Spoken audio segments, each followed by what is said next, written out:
Mu baperezida barindwa mubi iyo bari mu rugendo ku mwanya wa kane turasanga perezida Vladimirovich Putin w'Uburusiya.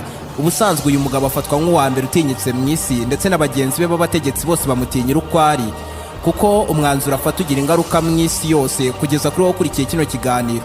Ni umugabo uvuga mu Kirusiya, ariko ibyo avuze buri wese akaza kubimenya mu rurimi rwe, ndetse akaba umugabo ufite abanzi benshi biganjemo ababarizwa mu muryango wa OTAN mu ruhande ruhanganye n'urwe. Birumvikana umugabo nk'uyu umutekano we urindwa mubi mu gihe ari mu rugendo, ku buryo ntawahirahira ngo yoreke amagara ye mu kwitambika Putin mu gihe ari mu rugendo.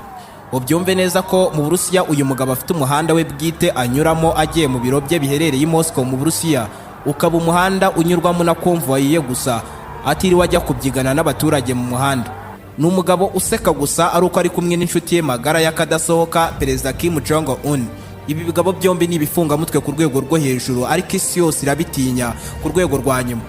Putin agenda mu modoka ya limuzine y'umutamenwa ya RS Senate. Azifite ari ebyiri zisa fotokopi, kandi zigenda zegeranye ku buryo utamenya iyo yicaye munyakuri, kandi izi modoka zigenda zikikijwe n'izindi modoka nyinshi z'abashinzwe umutekano we z'umutamenwa.